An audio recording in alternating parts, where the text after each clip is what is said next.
కర్కాటక రాశి వారికి ఈ వారం బాగుందని చెప్పచ్చు. ద్వితీయంలో కుజకేతువులు, కేతు బలంగా ఉన్నారు. అదేవిధంగా అష్టంలో రాహు మడికి బలంగా లేడు.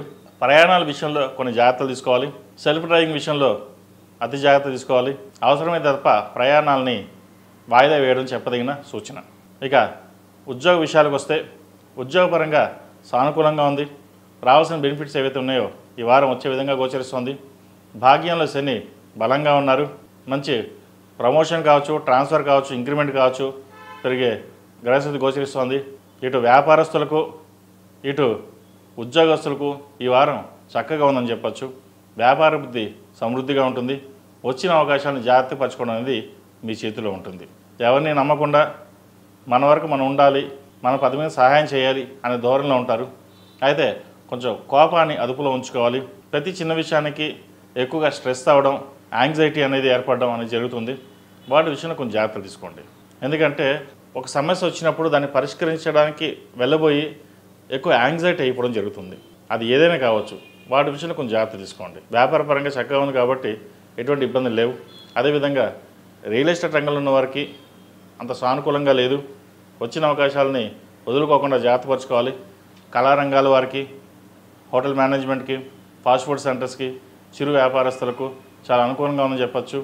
రాజకీయ రంగంలో ఉన్న వారికి కాలం అనుకూలంగా ఉంది. రావాల్సిన బెనిఫిట్స్ ఏమన్నాయో వారికి ఈ వారం వచ్చే అవకాశం గోచరిస్తుంది. అదేవిధంగా కుటుంబంలో ద్వితీయంలో కుజకేతువులు ఉన్నారు. అష్టమ శని, కుజుడు అష్టమాన్ని చూస్తున్నాడు.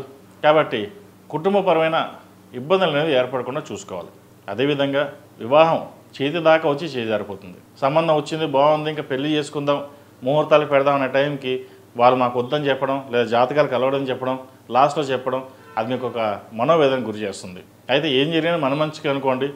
వివాహ ప్రయత్నాలు చేయండి, మంచి ఫలితం ఉంటుంది, మంచి సంబంధం కుదురుతుంది.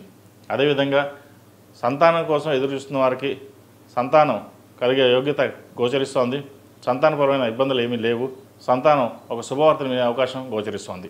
అలాగే సంతానం ఉన్నవారికి మగపిల్లలు కావచ్చు, ఆడపిల్లలు కావచ్చు, మంచి వృద్ధిలోకి వస్తారు.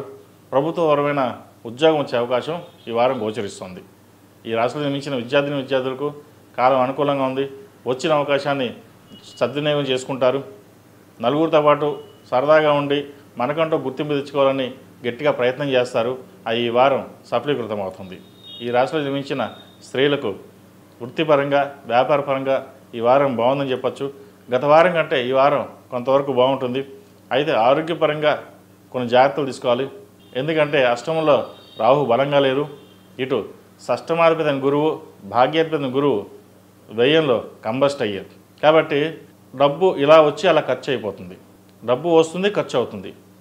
అది హాస్పిటల్ ఖర్చు కావచ్చు, ఇంక మరే విషయాన్ని ఖర్చు కావచ్చు.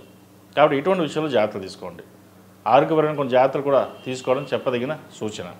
అదేవిధంగా విదేశాల్లో ఉన్నవారికి విదేశీయానం చేసే అవకాశం గోచరిస్తుంది. మంచి ఉద్యోగ అవకాశాలు కలిసి వస్తాయి.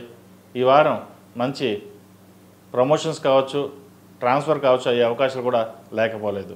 కాబట్టి ఈ వారం గత వారం కంటే ఈ వారం కొంతవరకు బాగుందని చెప్పవచ్చు. ఈ రాశివారు ప్రతిరోజు ప్రతినిత్యం గణపతి స్తోత్రం పఠించడం. ఎందుకంటే ద్వితీయంలో కేతుకు అధిష్టాన దేవత వినాయకుడు. కుటుంబ పరంగా అన్ని విధాలుగా బాగుండడానికి వినాయకుడిని జిల్లేడు ఒత్తులతో దీపారాధన చేయడం, ఒక బుధవారం నాడు గణపతికి గకారక అష్టోత్తరంతోటి గరకతో పూజించడం చెప్పదగిన సూచన. ఈ రాశిలో జన్మించిన వారికి కలిసి వచ్చే సంఖ్య 2, కలిసి వచ్చే రంగు తెలుపు, కలిసి వచ్చే రంగు ఎల్లో. ఏదైనా పని మీద బయటకు వెళ్ళేటప్పుడు బుధవారం కానీ శనివారం కానీ వెళ్ళండి, మంచి ఫలితాలు సంప్రాప్తిస్తాయి. ePoojaStore.in పసుపు కుంకుమ నుంచి దేవతా విగ్రహాల దాకా అన్ని రకాల పూజలు, వ్రతాలు, వివాహం, గృహప్రవేశం, హోమాది శుభకార్యాలకు కావలసిన పూజా సామాగ్రి అంతా ఒక్క క్లిక్తో మీ ఇంటి వద్దకే. నేడే ఆర్డర్ చేయండి మీ ePoojaStore.in లో. One stop for all puja needs.